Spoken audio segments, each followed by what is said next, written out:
Okay, this will be more of an interactive session. I would request all the participants to participate in the session. And we'll have discussions, and I'll try to build my presentation on discussions uh, because I feel that you know a lot about what I'm going to talk about. So your experiences matter a lot, and they will definitely contribute to making this presentation something that we can all learn from, and something we can take something, I mean, from which we can take something home. So yeah, and to our classrooms. So let's get started. I'll share my plan. So first we'll talk about class content-based language instruction and translanguaging. We will explore both the concepts. You must be already familiar with content-based language instruction because so many people have already talked about the concepts. And then we'll discuss why translanguaging in content-based language instruction. After that, we will move on to classroom applications. We will talk about the kind of tasks that we can use in language in content-based CBLI, uh, you know, approaches. When you adopt that kind of approach, how we can use translanguaging. We'll look at mostly the real activities, real tasks that you can use. And in the last part, we'll talk about ideas for research. How you can research in your classroom and things that you can publish, areas that are not really well researched, or the areas that are under researched. So let's get on with the presentation. So I have a few statements about content-based language instruction.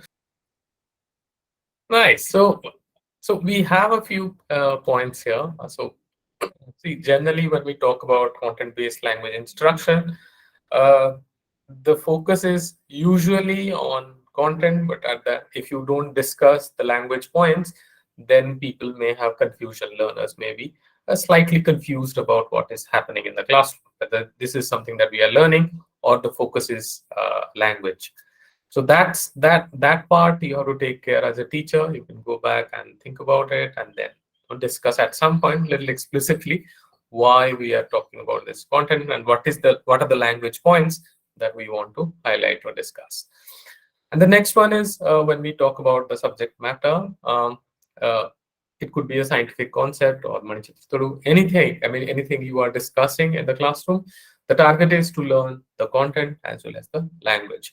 So if you have these two focus areas, then we are thinking about how we can balance these two things, how we don't get carried away by the content part or the scientific concept or a lesson from history or geography or anything that you think is important for you, for your learners. So that part is taken care of, and simultaneously you are also thinking about how to use language, how to make sure that learners also have an idea about the language points that you focus on through the content. Next one is students use target language to learn the subject matter. That's true. Generally, the target language remains a medium. Okay, if there is one target language that remains a medium, and the focus is on content mostly, theoretically. The next one is the aim is to improve their target language skills. Definitely yes. If you are teaching them English and if you are using then the classrooms are generally monolingual. That's a point that goes against CBLI, that these such classrooms are monolingual. But as you rightly pointed out, they may not have to be. You can make them multilingual. It depends on how you are approaching the lesson. But theoretically, generally, they are monolingual, and there are questions raised against CBLI because of that. The next one is some learners, if you insist on using only one language or the target language, some learners who are not really fluent. For example, if you are teaching in, let's say, some part of Kerala, let's say Kochi, and then you have learners who are coming from backgrounds where They don't have much of exposure to English at home. So they come to class and their entire exposure to English is in the classroom. It's nothing outside the classroom. So what happens is if you insist, ask them to use English and only English, some schools sometimes fine students for using any language other than English. And that what happens is they feel threatened and they hesitate to participate and their confidence goes down. And several issues are there. So in the process what happens is know that they avoid using English, and that way they lose a lot. So as teachers or as principals or school heads, we should be able to encourage use of multiple languages, and that we can do in CBLI classrooms. Let's go to the next one and think about if you are familiar with translanguaging and the concept of translanguaging, how it works. Okay, a lot more than that probably. May not have to be one language. Let's say I'm in Kochi and in the class I'm allowed to use my Malayalam and my English. Somebody else is allowed to use their Malayalam and their English. So in the process, we may improve our English, also a bit of our Malayalam in the process. So maybe we are improving our literacy skills in 2 languages, maybe 3 languages. So it's possible to may not be one language all the time. Yeah, let's go to the next one. It involves students' linguistic repertoire, the entire linguistic repertoire.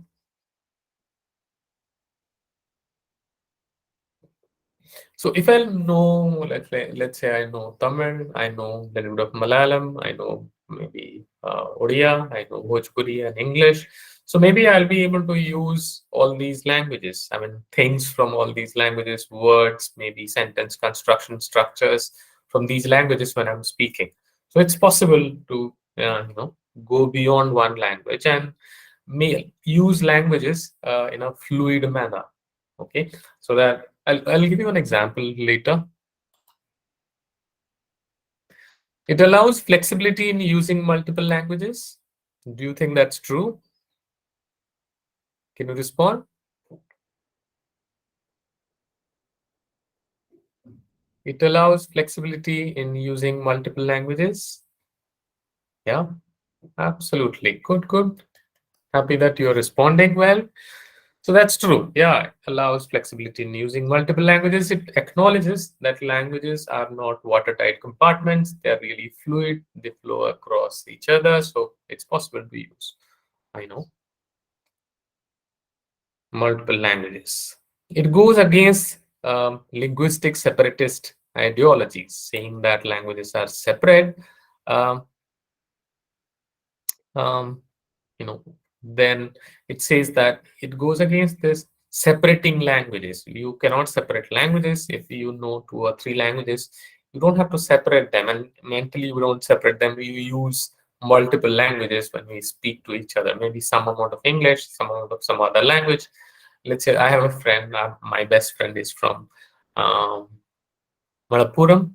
So he uses, let's say he's now in Karnataka, so he uses a little bit of few words from Kannada and Malayalam a little bit, and then English and some Hindi because he stayed in some other places also. So a mixture of all these languages. So do you think translanguaging promotes that? It goes against separating this ideology, separatist ideologies. Uh, that languages are separate, or it says that languages are fluid and they don't have to be kept separate.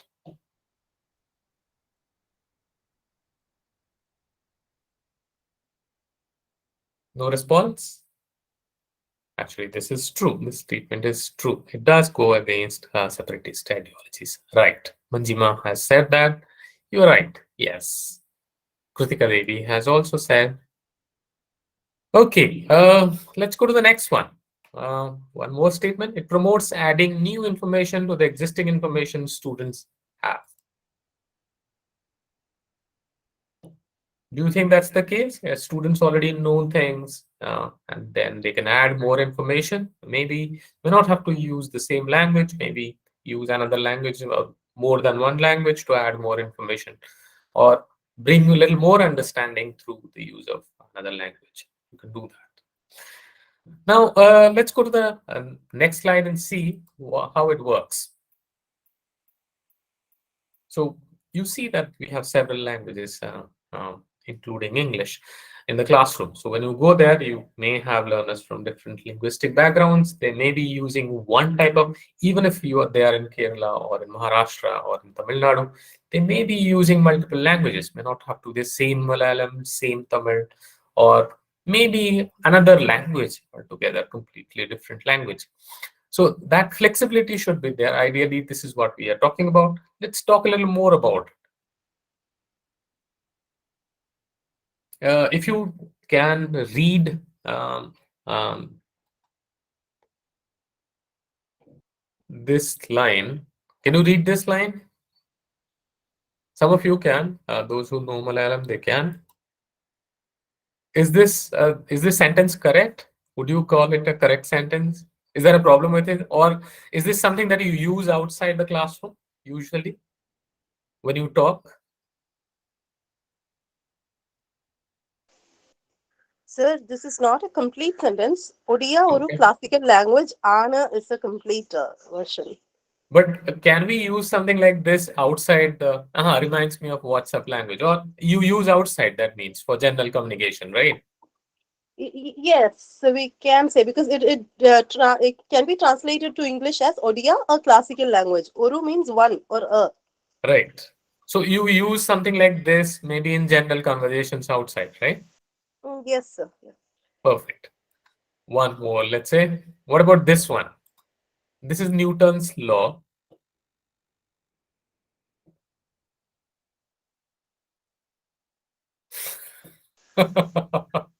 This is not complete. This is partial sentences. Okay, but would you use something like that in a conversation outside the classroom? No, not exactly, because this is Okay, like half of the sentence. You're cutting it right at the middle. okay. Anybody who would use something like this but with a few additions? Anybody who can repair the sentence and tell me For where that, we else? need to know the Newton's law, sir. Yeah, I'm saying that let's say you know Newton's law that if you apply force, then you can move something. Unless and until it's applied, you apply Yeah. force, something doesn't move. So if that is the case, what are the other English words you can use in a sentence? Anyone who can tell me the sentence? It can be Malayalam. You can use Tamil. You can use Bengali, Marathi, anything. Any language you have. I want you to use your mic and tell us what are the words you use from your mother tongue and where you will switch to English. And can you make a sentence? And is it usual for you to make a sentence like this in a general conversation to make somebody understand who doesn't understand, let's say, Newton's law? Yeah, go on, So please. I think if it is the corresponding sentence for unless an external force is exerted, a body Right. will remain in an inertia state. If it can be, yeah, the problem is with the last sentence. Anangadirikigeyum. Okay. So the last sentence is read that way. Anangadirikigeyum means and. That Okay. corresponds to and. So anangadirikinu might be. So if Okay. I can translate it into English like, okay, unless an external force works, Okay. uh, till that time a body remains in inertia or uh, Absolutely. I'm not asking you for an English translation. Give me your own version of it. If you have to explain it to somebody using 2 or 3 languages, go on and explain it to me. so you mean I can use a few Indian languages to Right. explain this? Right. Can With I English, with a few words in English. Can you do can that? I give it a try, sir? I do not know if it Yeah, is yeah, yeah. making No, sense go at on, go all. on, go on, go on, go on, please. Okay. ഒരു external force വരുന്ന സമയം വരെ ഒരു body, I do not know how to bring a third language here. No, no, no. 2 languages are fine. No issues. As long as you know the Okay, I'm language, go using on. Malayalam and English here. ഒരു Right. external force ഒരു വസ്തുവിൽ വരുന്നത് വരെ ആ വസ്തു അല്ലെങ്കിൽ ആ body അനങ്ങാതെ ഇരിക്കുന്നു. I think I M using the same words here. Okay, fine, fine. Anybody else who would like to use another language other than Malayalam? Usually, Tamil people use when they're not able to tolerate, oh my God, mudiyala Sami. Like that Okay. they'll say. Okay. Look, I'm saying that use one. I'll give you the English concept of that and want you to use another language to tell me how to, I mean, to explain to me how it works. Okay. Applied force, another external force is applied on it or acted upon or something like that. So can you translate, can you use your language to explain this? Using English, possible words you think will remain there. You can use a few English words here and there, but in a language that you want to use to explain to a kid who doesn't understand what it means. So would you like to do that for me, for us, all of us here? Any language, could be whatever your mother tongue is, you use that and English. Can you do that? Try, just give it a shot. We just want to hear how it sounds. Anyone? ഒരു വസ്തുവിൽ external force apply ചെയ്യുന്നത് വരെ ഓ ഹിലേഗാ നെയ്. Okay. Okay, fantastic. Anybody else? ഒരു force apply ചെയ്യുന്നത് വരെ അത് അനങ്ങില്ല. So probably forces apply and forces are the words I'm likely to use, I feel. Okay, perfect, perfect. Yeah. Anybody else? Any other language? Tamil? Bengali or Marathi? No? Okay. So we have a few examples and you have your own way of using language, multiple languages, 2 languages, could be 3 languages at times. It depends on the classroom and whom you are talking to. It depends on child's first language, home language. You allow them to explain concepts that they find difficult to explain using English. If you let them use their mother tongue, then they may find it little, easier to respond, to interact, to participate. So there might be a lot of benefits of letting people use. But we'll also talk about if there are problems involving this kind of use of languages. So why then translanguage? What are the benefits of translanguaging? Anyone? You can write or speak both ways, fine. Why to use translanguaging in a content-based language classroom? Sometimes for a complicated word, it saves our time, sir. Okay, it saves your time. Anything else? Also, it And helps the weaker students or those who are trying, finding it difficult to understand certain concepts and words. Absolutely, yes. Anybody else? Anybody else who'd like to respond? Maybe we can give examples as well in our local context, from our local context in our language and mother tongue. Absolutely, yes. And Irina has here said that learners feel comfortable. That's right. Make people feel confident. Manjima has said absolutely right. And then More importantly, Santosh, Yeah. students feel included. That's more absolutely important.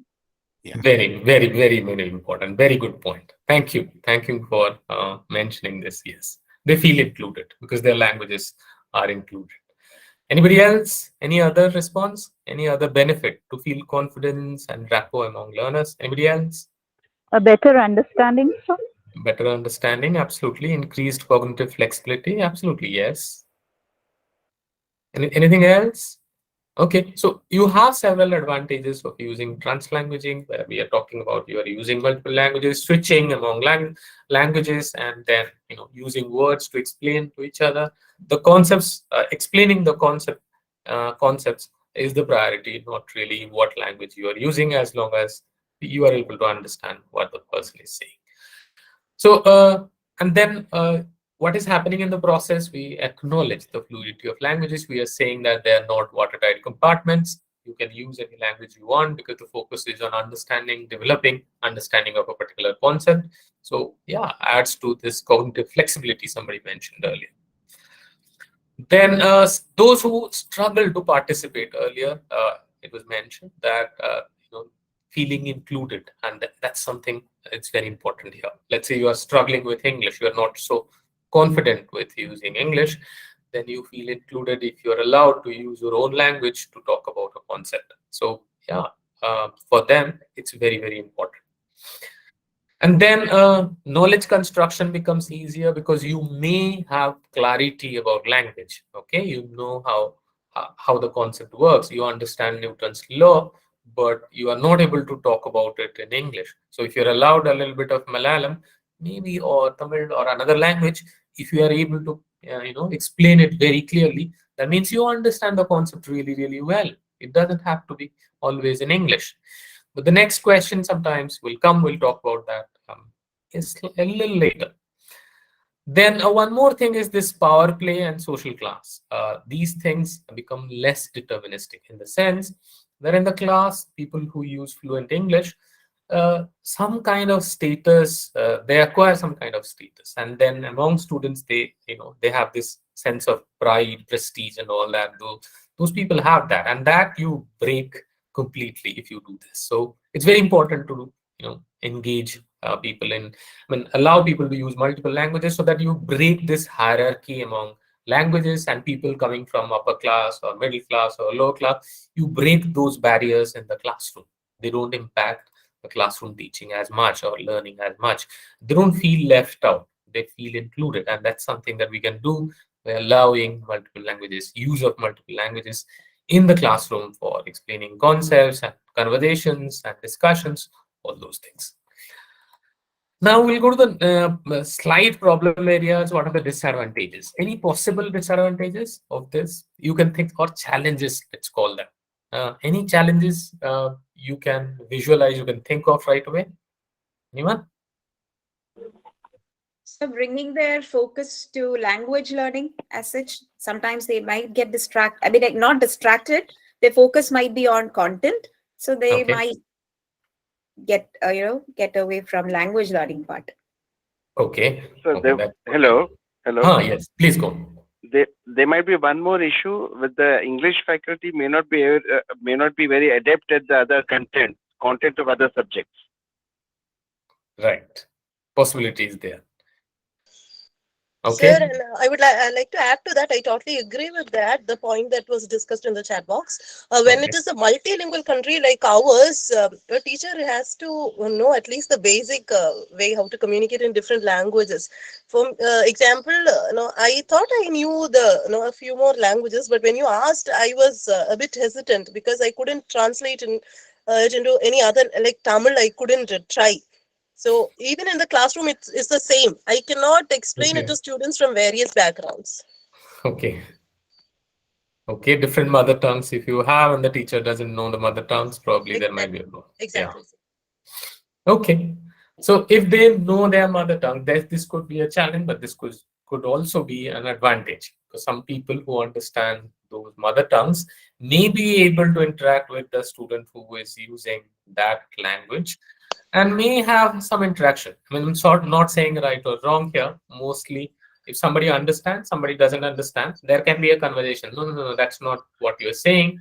It is something else. And then there can be some, corrections. Like I mentioned in Malayalam and English, somebody corrected me. Yeah. So may I? Yeah.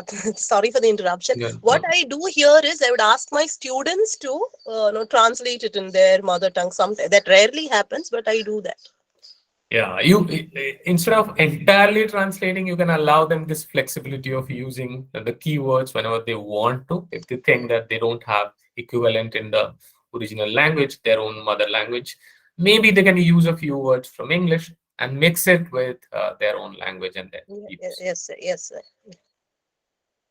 Okay, that's one of the things. And some of the disadvantages, problems, challenges you mentioned.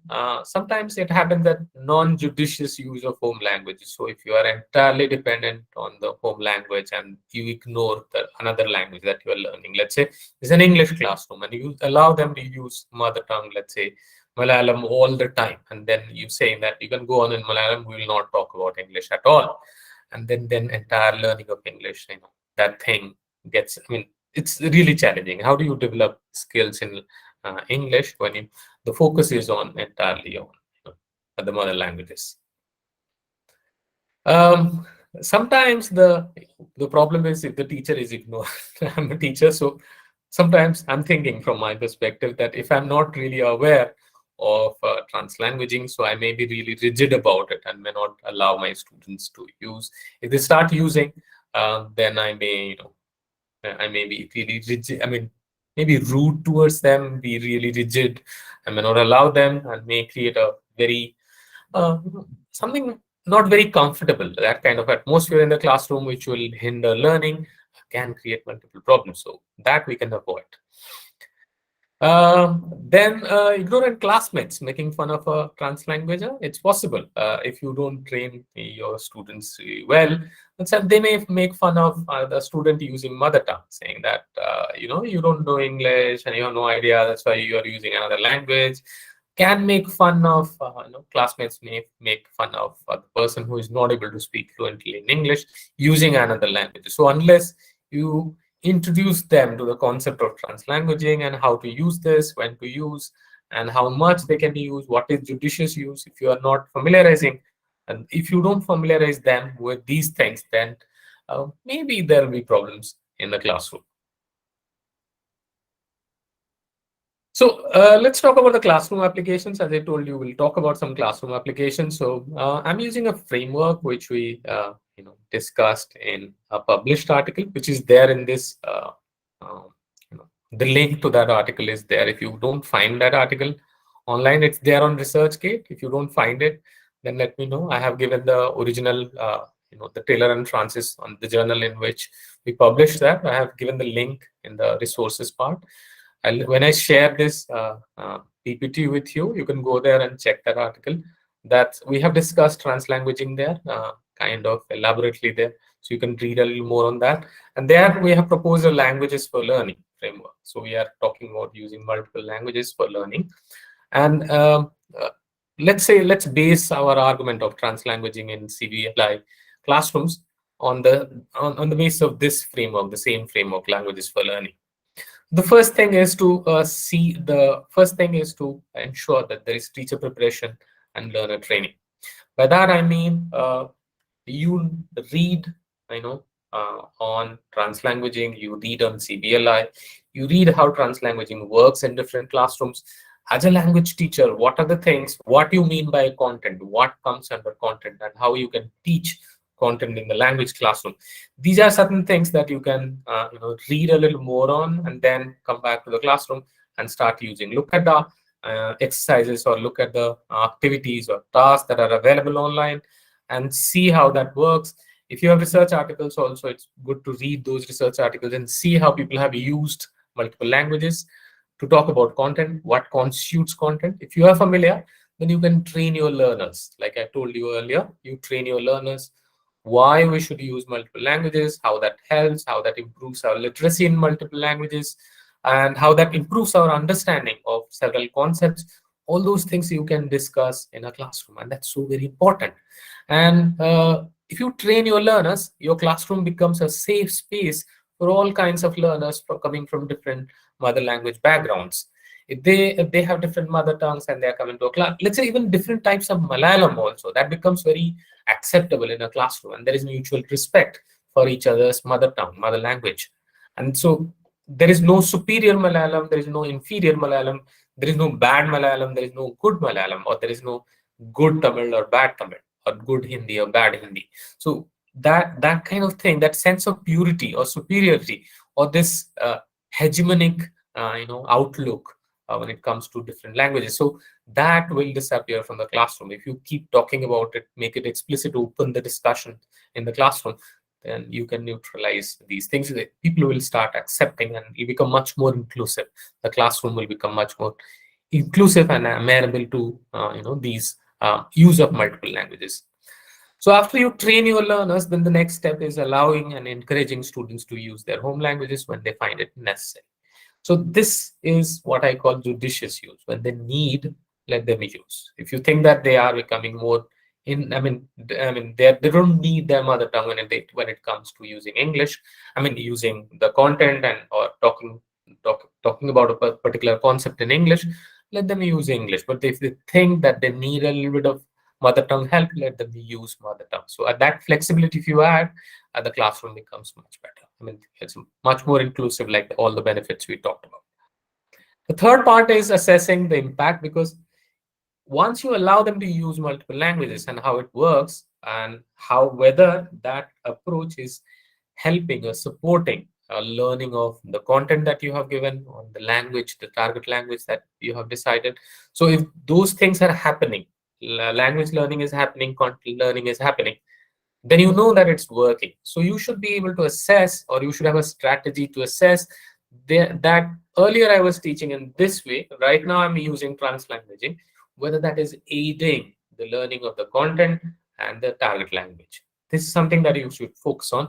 If you think that this is working, then you should continue, with this. Or if you think that there are changes to be made, or certain things you think should be changed and in what way, those are your concerns in the classroom. You should be able to address those concerns. Let's go to the next one. This is a writing task.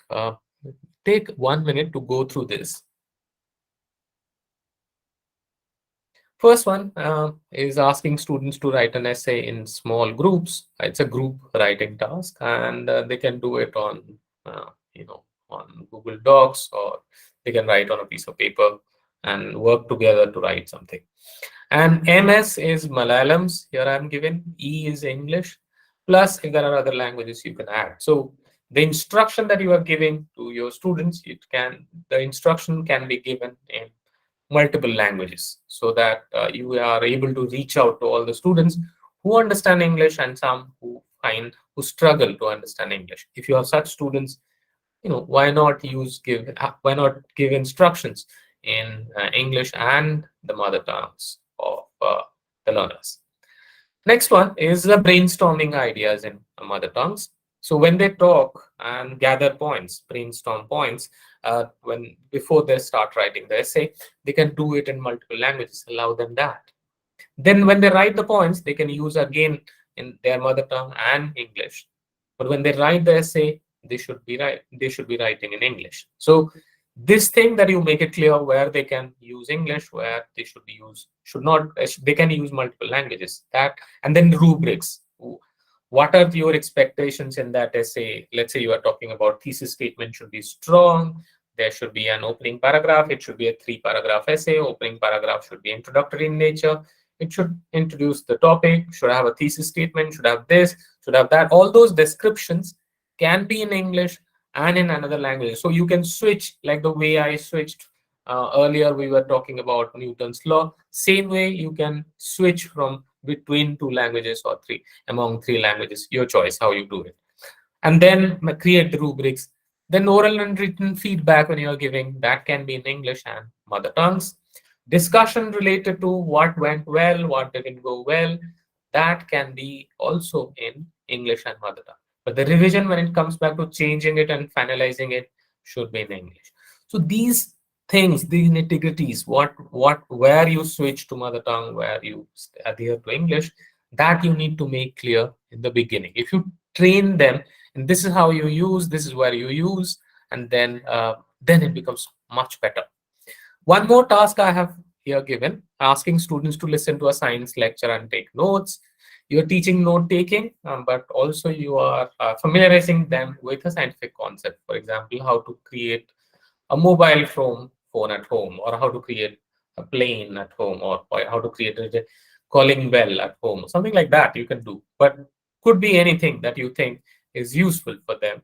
You can bring it to the classroom, or how AI works, how it is any concept you think is important for them. You bring it to the classroom, and then ask them to do things individually, give instructions in both languages, individual work, and then take notes in both languages, rubrics in both, make changes or revise in English, oral summary in both languages, classroom feedback in both languages. So it depends on how you plan it, and that plan should be made explicit to your learners. Now I want you to take, let's say, 1 or 2 minutes, 5 minutes I'm giving. Can you think of a task that we can do, and where to use how much of how many languages and what are the permitted languages, when to use them. Can you think of one task of your own and talk about it here? Or some of you mentioned that you use translanguaging. Can you talk about what kind of translanguaging you use in your classroom for doing what kind of tasks? Preparing articles. Jinali, can you talk about it? Sir, I would like to give my experience of Please teaching. go on. Yeah.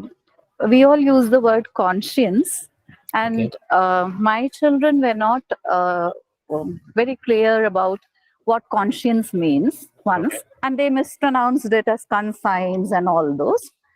So that was the point when I had to explain the meaning, and I then told them that it is called Manasakshi in South Indian languages and Antaryami in Hindi. They quickly understood it. So that was how I could make it clear. So I feel we as teachers often use it in classrooms. This is one experience which I had. Anybody else? Thank you so much. Anybody else? Any other example? Sir, I don't use translanguage much in my English classes, but I allow my students, they come up with their own, especially when they are so passionate about a topic, they come up with examples from films and even otherwise. Sometimes they mix. That happens rarely, but otherwise for instructional purposes, I do use certain students. There are students who cannot understand English because they are from their the first language medium. At least this happens not just in one class, more than one class. There are at least one or two students who are completely out of, they cannot follow English. So in that cases, instructions are made. Absolutely, yes. You can, this increasing this tolerance and accommodation and tolerance both. You should be a little more tolerant, and you should be able to accommodate multiple languages. If you think that they need to depend on another language, I think it's a good move to allow them to use and tell them what is judicious use, familiarize them with that, and then make sure that they are actually able to do well, understand concepts, engage more, participate more, because you are allowing them to use other languages. So something that you can think of. And you can, whenever you are doing a task from today, let's say when you go back to your classroom, just remember this and just plan it inside your head, where I'm allowing, how many languages, can I make it explicit to students? You do that. Hence you will see that it's working. You have a lot of research that supports this idea that this works really well in classroom situations. So yeah, you can definitely do that, and I would love to know from you how it's working in your classroom. If it doesn't work, just let me know why it's not working. We can discuss that. Some future research, I wanted to give you some ideas so that you can go back and do some research, publish in some research papers in national or international journals, wherever you find. These are some of the areas that we can research right now. One is you use translanguaging and see how it works, like we were talking about, where its advantages, where you're facing problems, and why. You can look into that and make an article out of that, collect some data and analyze and present. Then using translanguaging in CBLI context, see how it works, where you find it interesting, where students find it interesting, where students are actually learning. It is increasing achievement, student achievement, learning achievement, but where you think it's creating problems for you or students. Then difficulties with using translanguaging. If you think that you are facing problems or other teachers are facing problems, what kind of problems and why? This is something that you can look into. We don't have much of research on this. And then tracing how power works across languages. Like we told, some people consider knowing English is a great thing, and people should know English. They should be able to use English fluently and all that.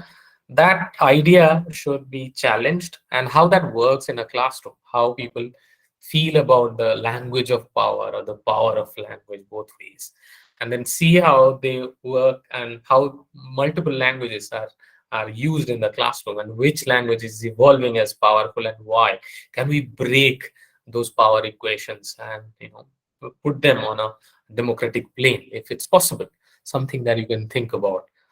And then last one is how the strategy impacts the target language learning, whether you use translanguaging in the content-based language instruction a classroom, and then content-based language classroom, and then see if that actually helps or aids target language learning, and to what extent. Something that you can look into. Not a very well-researched area, so something that you can think about exploring. Uh, so that's more or less. I would invite all of you to join this group. I will mention also the address here. You can join this Facebook group. We have more than 5,000 teachers, I think 5,200 right now. You can join this group on Facebook, and you can stay in touch with me. And I have given here my address. I'll share this PPT with you so that you can download. If you think that there are things that are useful, then you can use this PPT for revisiting the points we talked about today. I have shared the PPT here with you. You can download.